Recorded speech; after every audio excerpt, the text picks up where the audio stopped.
इस वक्त सनातन धर्म का महाकुंभ और सनातन धर्म में जिसका महात्म्य बताया गया कि 12 पूर्ण कुंभ होने के पश्चात 144 वर्षों में जो संयोग बनता है, जो योग बनता है, तब महाकुंभ आता है। किसी के जीवन काल में अगर ये शुभ अवसर आए कि वो कुंभ में स्नान कर ले तो पवित्र हो जाता है, लेकिन अगर उसे महाकुंभ में अवसर मिले स्नान का, दान का, संतों के सानिध्य का, तो फिर क्या ही बात है। और यह अवसर हम सबके जीवन में आ रहा है। बस हम कहेंगे कि कुछ दिन और घंटे ही शेष हैं। इसके बाद 13 तारीख से जो ये महाकुंभ प्रारंभ होगा, तो ऐसा लगता है कि संपूर्ण सृष्टि में इस वक्त सनातन की गूंज है और इस अनुगूंज को दूर दूर तक पहुंचाने में हमारे संतों का, कथावाचकों का बहुत बड़ा योगदान है। आज हमारे साथ यह हमारा सौभाग्य है कि आईबीसी के दर्शकों के साथ आईबीसी 24 पर जुड़ रहे हैं पूज्य ऋषि जी महाराज। मैं उन्हें प्रणाम करता हूं, नमस्कार करता हूं। जय सिया राम महाराज, आपका आईबीसी 24 पर बहुत बहुत स्वागत है। पुनीत भैया, आपका भी बहुत बहुत धन्यवाद। आईबीसी 24 के जुड़े हुए हमारे सभी दर्शकों को भी जय सिया राम।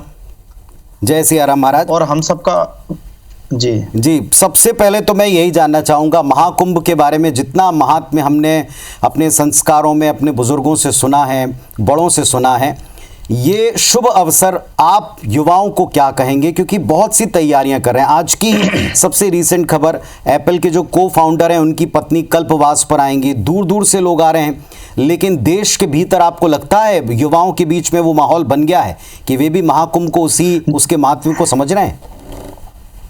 जी, मैं आपके न्यूज चैनल के माध्यम से कहना चाहता हूं, धीरे धीरे सनातन धर्म की जो जन जागृति है वो बढ़ती चली जा रही है।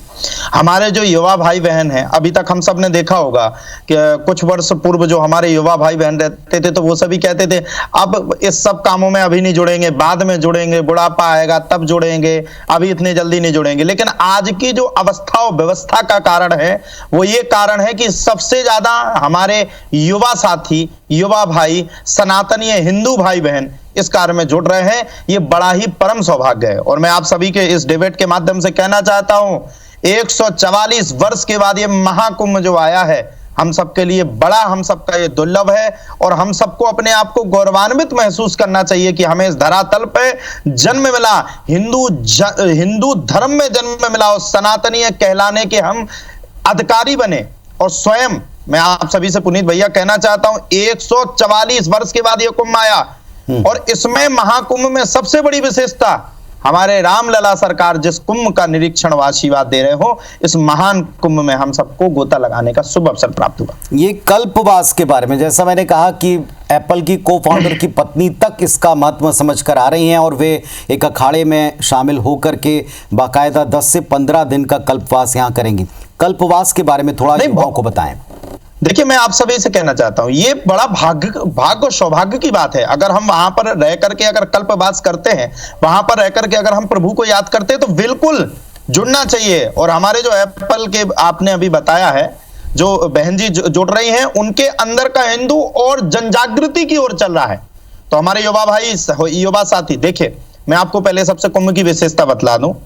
पुनीत भैया, 6 वर्ष में अर्ध कुंभ आता है, 12 वर्ष में पूर्ण कुंभ आता है और हर वर्ष प्रयागराज में माघ मेला लगता है जी। ऐसे 12 पूर्ण महाकुंभ होने के बाद 144 वर्ष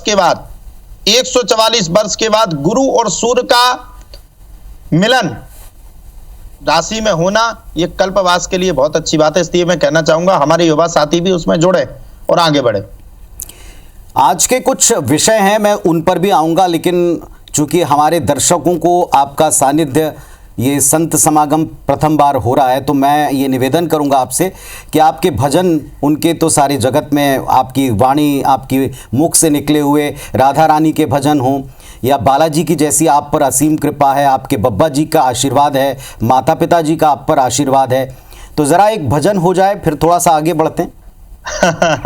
पुनीत भैया, आप बहुत सुंदर प्रश्न करते हैं। मैं आपसे बड़ा भारी प्रसन्न हूं जी। और मैं आपका और आपके चैनल को भी आमंत्रित करूंगा कि एक बार आप सब भी संकट मोचन धाम पे पधारे। हाँ जी। और वहां आकर के भी आनंद लीजिएगा जरूर। अब मैं आपसे कहना चाहता हूं, मैं बचपन से ही वृंदावन धाम में स्थित रहा हूं और वृंदावन की जब हम लोग गलियों में भैया घूमते थे तो बड़ा राधा रानी को याद करते थे, अपने कृष्ण भगवान को याद करते थे और खूब आनंद लेते थे। आपका नैनाभिराम स्वरूप, आपकी वाणी और आपकी वाणी में कथा, इसके श्रद्धालुओं का, श्रोताओं का, जो दर्शक हैं उनका मन तृप्त हो जाता है। कुछ और सुनेंगे कुछ देर बाद, लेकिन अब वापस कुंभ पर आता हूं। आज चहुर कुंभ की चर्चा है। IBC 24 ने भी वहां पर एक स्टूडियो की स्थापना की है ताकि वहां की कोई भी हैपनिंग, कोई भी चीज मिस ना हो, सबको पता चले। संतों के बारे में, अखाड़ों के बारे में, परंपराओं के बारे में, सनातन की चीजें दूर तक सुगंध की तरह फैले। लेकिन कुछ विवाद भी हैं जो इस सुगंध में व्यवधान डालते हैं। मेला भूमि वक्फ की बताई जाती है। एक लैंड जिहाद नाम का नया शब्द आया है कि जमीनों पर कब्जा कर रहे हैं धर्म के नाम पर। एक ये कहा गया कि आप मेला क्षेत्र में, धर्म क्षेत्र में मुस्लिमों की एंट्री बैन करें। इस पर आपके विचार क्या है? देखिए, हम एक बात कहना चाहते हैं। आज से पहले जितने भी कुंभ हुए, क्या हमारे मुस्लिम भाइयों को वहां जाने के लिए रोका गया क्या? आप बताइए, रोका गया क्या? नहीं। या किसी को बैन किया गया क्या? अच्छा, आज आप कहते हैं वक्फ बोर्ड की जमीन है। किन्हीं मुस्लिम भाइयों ने कहा है, हमने सुना भी है, ये वक्फ बोर्ड की जमीन है। मैं उनसे पूछना चाहता हूं, कुंभ तो 8वीं सदी से प्रारंभ है। कुंभ की तो जड़ बहुत, कुंभ तो जाने कितनी सदियों से चल रहा है, हजारों वर्ष से चल रहा है। 200 करोड़ वर्ष हम सबको इस धरातल पे आए हुए हो गया। तो क्या 200 करोड़ वर्ष पहले भी वक्फ बोर्ड की जमीन थी क्या? ये भारत की जमीन थी और भारत के प्रत्येक हिंदुओं का इस जमीन पे अधिकार है। यहां आए जितने लोग भी हैं सनातनियों के अलावा, ये सब बाहर के हैं। और यही बात मैं कहना चाहता हूं, ये जितनी भी जमीनें हैं ये सनातन की हैं, किसी वक्फ बोर्ड की नहीं है। 1 इंच भी वक्फ बोर्ड की नहीं है। बहुत सुंदर।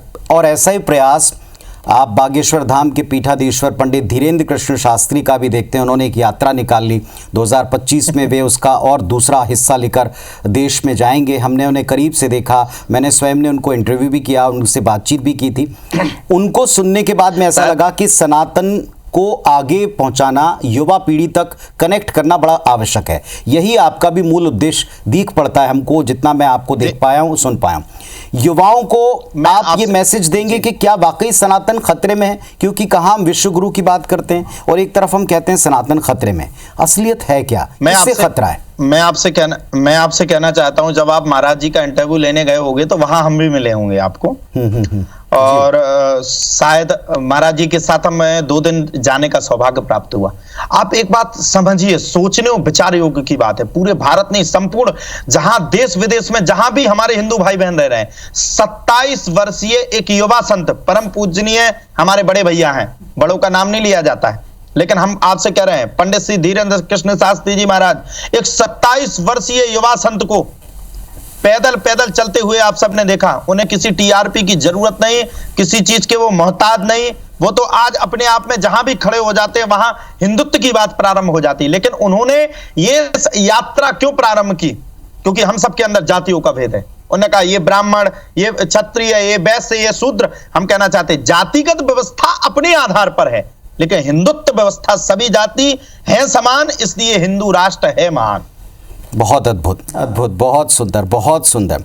आपने अभी बाल्यकाल का जिक्र किया था कि प्रभु ने आपका एक उंगली थामी और इसके बाद आज हम सब यहाँ हैं। आज आप एक प्रेरणा स्रोत हैं। आज आपकी वाणी में इतना प्रभाव है, आपके आशीर्वाद में इतना प्रभाव है कि दूर दराज से लोग बाग आते हैं आपके दर्शनों के लिए, आपको सुनने के लिए। लेकिन आपके बाल्यकाल का एक किस्सा मैंने पढ़ा भी, देखा भी, सुना भी कि आपको क्रिकेट बड़ा पसंद है। और क्रिकेट पसंद है जी। क्रिकेट में 1 ओवर में आपने शायद 42 या 47 रन तक दे डाले थे। जरा वो मैं चाहूंगा कि आप जरूर बताएं। देखिए हुआ क्या कि हमें क्रिकेट बड़ा बचपन से ही पसंद है। हम छोटे थे तो लोग, क्या होता था कि पहले टूर्नामेंट चलता था, तो टूर्नामेंट के समय में हम लोग खेलने के लिए जाते थे। तो हम इतना अच्छा खेलते थे कि 6 की 6 गेंदें पीने में बड़े माहिर थे। अच्छा। और एक भी बॉल में कभी सिक्सर लगा ही नहीं, सिंगल ही रन बड़ी मुश्किल में मिला हो। और ओवर फेंका तो को इतनी नो बॉल चली जाए कि 42 रन तक चले जाते थे। हाँ। तो हमारे साथ जो हमें ले जाने वाले होते थे, हमारे मित्र, तो कहते थे तुम्हें कभी नहीं ले जाएंगे, हम हार जाते हर बार। लेकिन हम कहते थे इस खेल को देख करके एक दिन हम जरूर जीतेंगे, और वो आज हम सनातन धर्म के रूप में जीत रहे हैं। आता हूं वापस एक आपने जो एक असफलता में भी एक संदेश की बात की कि भले ही जो हमें पसंद है उसको धीरे धीरे करके हम सीख सकते हैं। आज युवाओं से जुड़ी 2 खबरों पर बड़ा मन कचोटता है। कुछ बच्चे जो जी। असफल हो जाते हैं वो अपना जीवन तक हार बैठते हैं, अपनी जान तक ले लेते हैं। और कुछ लोगों को ये लगता है कि प्रयासों से कुछ नहीं होता, सब कुछ आपको किस्मत से या किसी के देने से प्रदान हो जाता। आज आप उनको क्या बोलोगे? उन्हें मेहनत करना सिखाना है, उन्हें डट कर लड़ना देखिए, सिखाना है। जी, रामचरितमानस में लिखा है, कर्म प्रधान विश्व कर राखा, जो जस करई सो तस फल चाखा। जब हम भोजन खाने के लिए जाते हैं तो हमें अपने हाथों से रोटी को तोड़ करके खाना पड़ेगा। बिना खाए बिना तोड़े तो हो नहीं सकता, वो कर्म है। इसी प्रकार के आज के युवाओं को हम कहना चाहते हैं, हमें प्रतिभाशाली, शक्तिशाली और समर्थवान बनना है। और समर्थवान बनने के लिए देखो, प्रभु हमारे साथ है, प्रभु हमारे साथ हर वक्त कृपा कर रहा है। मान लो आज आपके हम डिबेट पे जुड़े हैं या कहीं हम भागवत कथा करने जाते हैं, हमारे बैनर लगे हैं, और अगर हम वहां जाकर के 7 दिन अपना कर्म ना करें तो क्या बैनर में छपी हुई फोटो थोड़ी बोलेगी, कर्म बोलेगा। तो हम कहना चाहते हैं, भारत के जवान जितने बालक आज उभर रहे हैं, देश उभरता हुआ जो चलता हुआ चला आ रहा है, हम उन सबसे कहना चाहेंगे प्रतिभाशाली, समर्थशाली, और हम सबको अपनी मेहनत में कभी भी कोई कमी नहीं रखना है। अगर हमारी मेहनत में कोई कमी नहीं है तो हमें सफल बनाने से कोई नहीं रोक सकता है। बस जीवन में एक उद्देश्य होना चाहिए। एक दूसरी समस्या और है, जैसे आपका, अगर कोई आपको फॉलो करता है, आपके इंटरव्यूज देखता है, तो आपको भी बुजुर्गों की डांट, आपको भी माता पिता की झिड़कियां जिसमें प्यार और आशीर्वाद होता है वो मिला, आपको चपत भी लगी होगी। लेकिन आजकल इसका चलन बड़ा कम हो गया है, लोग डरने लगे, माता पिता शिक्षकगण डरने लग गए और बच्चे इतने उग्र हो गए हैं कि उन पर अटैक तक करते हैं। आज आक्रोश और उग्रता, इसको कैसे कंट्रोल करें? वेद की कमी के कारण यह सब कार्य हुआ। आपने देखा होगा, घर में बैठ करके हम हमारे सबसे पहले उनके पेरेंट्स की गलती है, माता पिता की गलती है। सबसे ज्यादा प्रथम गुरु बालक की माता है। अगर माँ जिस प्रकार के प्रयोजन या जिस मान लीजिए, मैं आपसे कहना चाहता, 24 वर्षीय व्यक्ति आपके सामने बैठा है, मैं अपनी बड़वाई नहीं कर रहा हूं, माता पिता के दिए हुए लक्षण और माता पिता के दिए हुए ज्ञान के द्वारा बैठा हूं कि नहीं?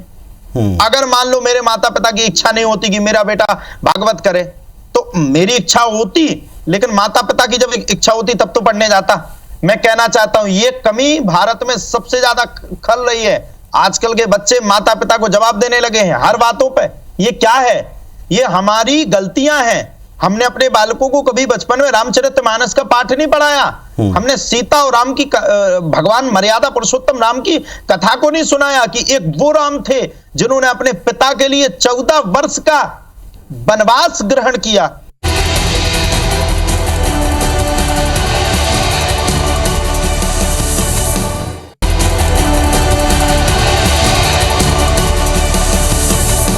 हम लोग थोड़ा छत्तीसगढ़ की धरा पर भी हैं और यहाँ और जी जी भारत के कई हिस्सों में महाराज जी एक धर्मांतरण बहुत बड़ी समस्या है। अपने धर्म का प्रचार करना कोई बुरा नहीं है, लेकिन अपने धर्म को छोड़कर दूसरे धर्म में जाने वालों की संख्या अब थोड़ा चिंतित करती है, खासतौर पर वनांचल में, आदिवासी क्षेत्रों में। इसके लिए कौन जवाबदेह है? अरे इसके लिए हम सभी जवाबदेह हैं। इसीलिए तो परम पूजनीय श्री बागेश्वर धाम जी सरकार ये हिंदू एकता पदयात्रा निकाल रहे हैं। चक्कर क्या है पुनीत जी, आप समझिए इसमें चक्कर क्या है। हम लोग कहते हैं हम ब्राह्मण हैं, दूसरा कहता हम क्षत्रिय हैं, तीसरा कहता हम वैश्य हैं, और शूद्र को हम इस प्रकार से निकाल करके फेंक देते हैं कि बेचारा वो कष्टायमान हो जाता है। एक बाप की हम 4 संतानें हैं, ये हम सबके लिए भाग्य है। लेकिन हम जो हमारे आदिवासी भाई बहन हैं उन सबको हम अगर एकता का सूत्र नहीं देंगे, अगर एकता के साथ उन्हें नहीं बांधेंगे, तो बेचारे यहां वहां भागते रहते हैं। इसलिए परम पूजनीय महाराज जी ने कहा है, जात पात की करो विदाई, हम सब हिंदू भाई भाई। तो मैं कहना चाहता हूं, अब ये धर्मांतरण का कार्य रुकना चाहिए। अपने भाइयों को हमें मानना चाहिए, जानना चाहिए और अपने भाइयों को अपने ही धर्म में लाना चाहिए, पहली बात। और दूसरी बात तो ये है कि सभी हिंदू हैं। 2-4 पीढ़ी पीछे की बात, अगर 2-4-10 पीढ़ी पहले अगर बात निकाली जाए तो कोई ना कोई रामलाल और श्यामलाल जरूर निकल जाएगा, मैं कहना चाहता हूं। जी, एक आह्वान और हो रहा है संत समाज की ओर से। कुछ संतों ने इस पर बात की, उस पर कुछ विवाद भी खड़ा हुआ कि अब आवश्यकता आन पड़ी है सनातन की रक्षा के लिए कि आप कम से कम संख्या का संतुलन बनाने के लिए 4 संतानों को जन्म दें और उनमें से कम 1 संतान को सनातन के लिए समर्पित करें। आप बेहद युवा प्रतिभावान हैं, उस पर आपकी क्या राय है? ये क्यों आवश्यक है अगर आप मानते हैं तो? मैं आपको बताता हूं। अकबर का जब मुगलों का शासन काल था, हमारे जगत गुरु हमारे शंकराचार्य भगवान जो हमारे धर्म के प्रधानमंत्री हैं, उन्होंने 13 अखाड़ों की स्थापना की। एक अखाड़ा अभी किन्नर अखाड़ा जूना अखाड़े के साथ में सम्मिलित हुआ है।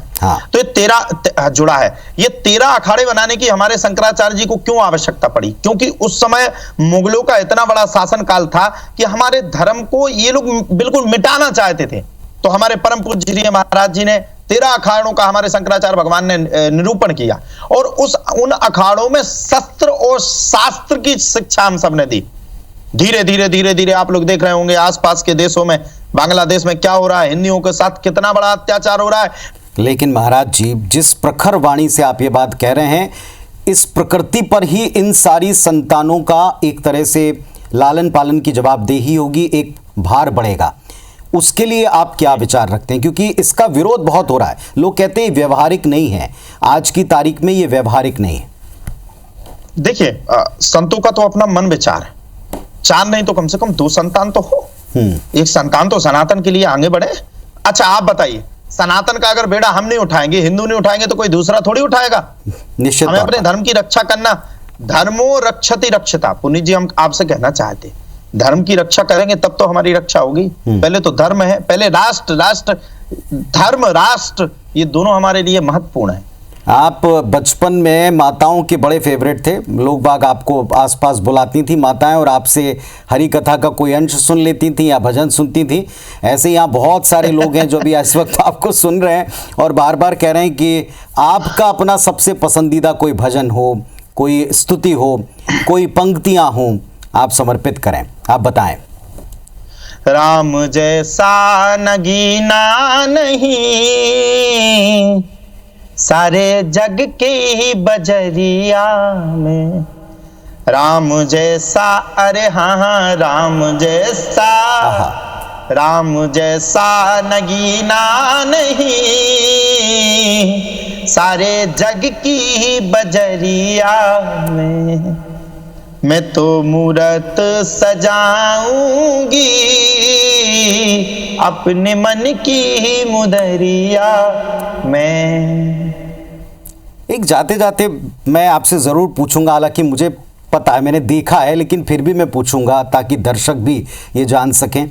ये हरी लगन आपको किसने लगाई, कैसे लगी? जन्म से ही आपके भीतर ये बात थी, या माता पिता और बब्बा जी का ये प्रभाव था, या ये उस वक्त की परिस्थितियां थी? मैं आपको बताना चाहता हूं, हमारे दादाजी जो थे वो हनुमान जी के अनन्य भक्त थे।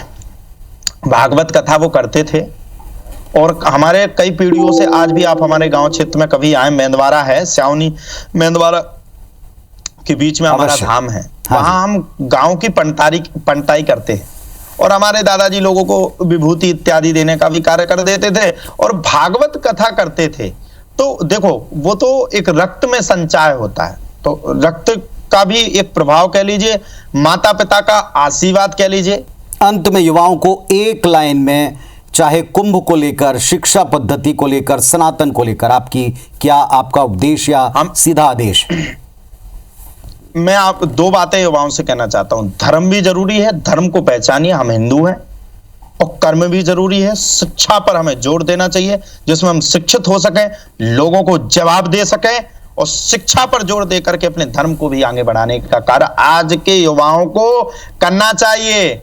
रील आजकल होता क्या है, रील सबसे ज्यादा बनती है भैया भारत में, पुनीत जी। कहीं भी चले जाओ रील बहुत बनती है, बहुत बड़े बड़े पुजारी दिख जाते हैं। तो भैया मैं कहना चाहता हूँ, रील बनाते हो तो रील के साथ साथ अपने अंदर परमात्मा के प्रति पहले हमें आस्थावान बनना चाहिए, और फिर खूब रीलें बनाओ। बहुत सारे महाराज की भी रीलें आ रही हैं आजकल, आपने भी देखी होंगी, बहुत सारे महाराज जी लोगों की रील्स आती हैं, और कुछ रील्स के बाद एक मीम्स भी एक चीज है जिसमें थोड़ा बहुत हंसी का पुट डाला जाता है। ये आप अच्छा मानते हैं इसे?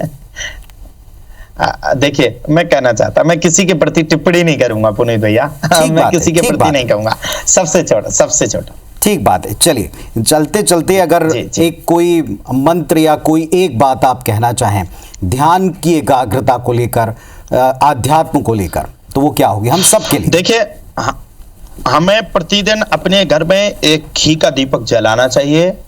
प्रभु के मंदिर में हम अगर ज्यादा समय नहीं देते तो अपने घर के मन मंदिर में बैठ करके उस दीपक के प्रति अपनी एकाग्रता, नित्य की एकाग्रता रख करके उस परमात्मा का चिंतन करना चाहिए।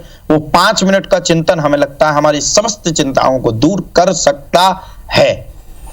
तो आप सुन रहे हैं ऋषि जी महाराज को, पूज्य ऋषि महाराज, जिनका स्वरूप सुंदर है, जिनकी वाणी में मिठास है, जिनकी वाणी का और ज्ञान का अद्भुत प्रकाश हम सबको आज प्राप्त हुआ। उन्हें हम प्रणाम करते हैं, बहुत धन्यवाद देते हैं कि आपने हमें और हमारे दर्शकों के लिए वक्त दिया है। और जो आपकी शिक्षा या आपका एक लाइन का संदेश है सनातन के बचाव को लेकर, प्रसार को लेकर, आगे ले जाने को लेकर, उम्मीद करेंगे कि युवा पीढ़ी इससे जरूर जुड़ेगी और ऐसा अनुसरण करके इसको आगे ले जाएगी। बहुत धन्यवाद, प्रणाम, नमस्कार। बहुत बहुत धन्यवाद पुनीत भैया, आप सबको और IBC 24 के जुड़े हुए सभी भक्तों को। जय सिया राम। जय सिया राम।